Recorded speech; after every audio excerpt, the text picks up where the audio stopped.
365 Days of Horsemanship, day 243. Really nice sessions today. I definitely felt like I had a real purpose to the sessions and like a short-term end goal that I was looking for to end the sessions, which was a really good place to be, because when I saw then that moment happen with both horses, I was able to immediately then finish where I wanted to finish, which was really great. It just felt like really structured. And I definitely feel like today I can see the training aspect of freedom-based training, and I feel really happy with the training that I've done today, which is unusual, because usually when I stray into like feeling like I'm training, I'm constantly like second guessing myself whether I'm straying too far away from passive and supportive and freedom, which probably means I am, right? Because today didn't feel that way. So I came to Lawrence first, and yeah, came up. Initially had a good approach, and then it was funny, there was a little bit of movement around the haystack, and it was quite good actually, because I had already sort of started moving. One of the other horses moved across and Lawrence moved away from them. We were like the opposite sides of the haystack, and so I just kind of kept moving, looking for the next good moment. Stayed with him in flow for a couple of moments, and then I had this feeling like there was this sort of gap where he wasn't really sure what to do, and so I decided to go out on a limb and actually walk back around the other side where I'd been before, to kind of show him that actually this was a good path to take if he wanted to be this side of the haystack, that he could, of the hay pile, that he could go around. And he actually did follow me, which was really cool, because that definitely felt, and he had like a little sign, a lick and a chew as well, which was really nice, because it definitely felt like for the, you know, unusually so, I had made a decision and he had decided my idea was a good idea and come with me. And that's like, broadly speaking, the end goal, right? Like, so that was quite a powerful moment. I was really happy with that. Because it was all very conscious. You know, I made a conscious choice to move that way, and then he made a conscious choice to follow me, and so that was really nice. I then was able to stand and rest with him while he was looking out across the environment, doing his watchman. I like to call it watchman. He loves to do watchman. He literally will stand there for ages just surveying and just checking everything out, like quite relaxed, quite slowly. There's not too much going on. Like Mia, when she's doing that, she's really like, the ears are going the whole time and she's looking around, and she's not really like relaxed with it. It's like, you know, it's the difference between like someone with a sniper on a rooftop, like waiting for someone to come at any moment, and then Lawrence is more like, you know, security guard at a museum, rocking about, reading his newspaper. He's just having a little look. He's not worried, you know. And so I was able to kind of just sit and do that with him. I'm quite tired. I've been on the night shift this last week, but I only got a few hours sleep, today, because I'm just coming off the night shift. So I'm going to go home and actually go to bed tonight, which is really nice.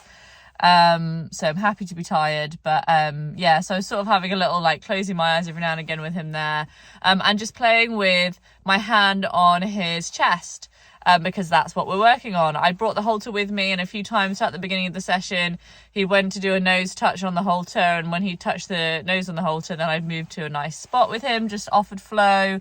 Like every time he shows curiosity in that halter, I'm just offering flow. Actually, interestingly, similarly to the nose to hand touch, I'm sort of substituting nose to halter in with that as well, which is really nice. So that's worked quite well. So yes, that was good. And then, so I'm playing around with just putting my hand on his chest until there's a nice focus change, and taking my hand off his chest, slightly rearranging my feet and just waiting for the next good moment, then back and forth. And eventually had a nice little lick and a chew. And so I left it there, and I knew once I started playing with that, I was getting a little tired, and I was thinking, okay, I can feel that like I'm coming to where I need to leave at the end of the next cycle.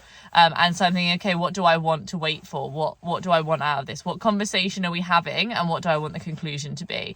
And the conversation we were having was, how are you feeling about my hand on your chest? And what I want from that is some sort of release of stress, ideally, although I would have also taken a significant change of category in the focus change. So like if you'd have looked up and looked over at one of the herd members, or I think probably if you'd have gone down to grass, but maybe I would have stayed and played.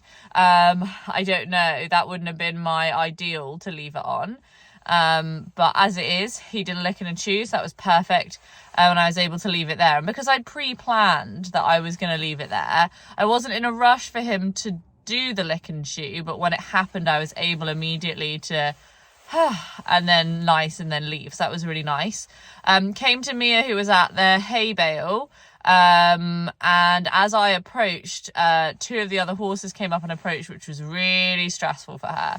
And it was interesting because I think when I compared the two sessions, I noticed it almost immediately that I started with Mia, how the focus was so different.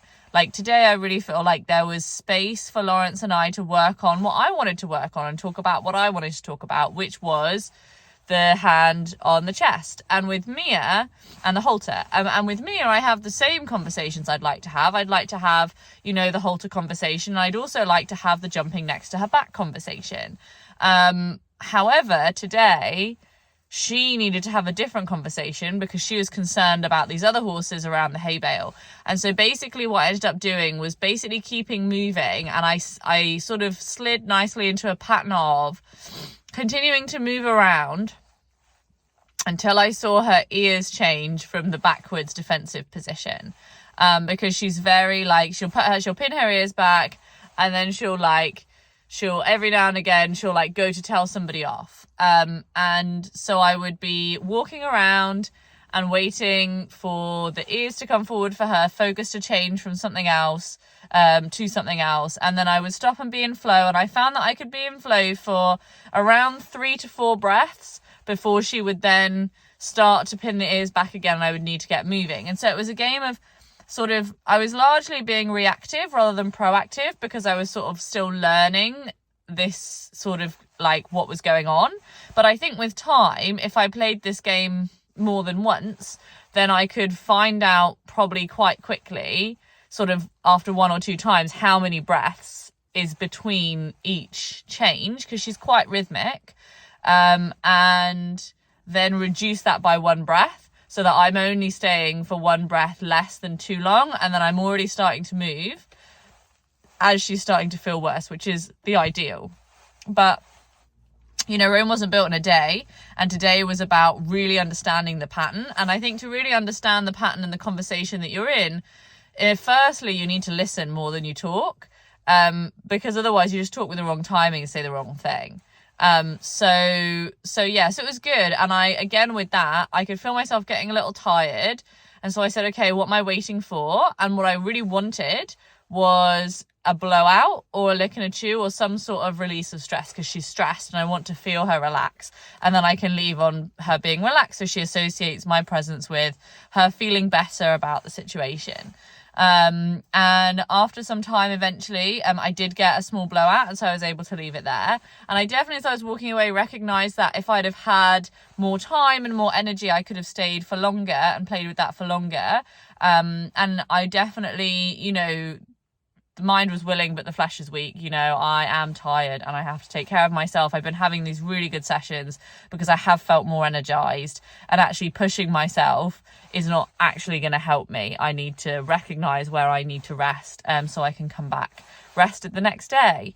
So it was a really good session. I actually had a really lovely, quite magical moment towards the end of the session with Lawrence, just before he licked and chewed, where I was really trying to time my breaths with him, and really just rest with him and just close my eyes and just in sync with him. And that was so lovely. And we actually had about 3 or 4 breaths, pretty much completely in sync. And then that's when he licked and chewed. And so that was just lovely, just absolutely lovely, just really magical, such a treat. So yeah. Really, really happy with the session. Super, super happy. So yeah, looking forward to coming up tomorrow. Hopefully, provided everything sort of goes as planned, I don't wake up too late tomorrow. I should be able to come up in the daylight, which would be really nice, because I think especially this time of year, it's really the temperature. Like, there's nothing I'm doing at the moment that I can't do in the dark, but it's so much colder in the dark, and the coldness really definitely seeped into my bones tonight.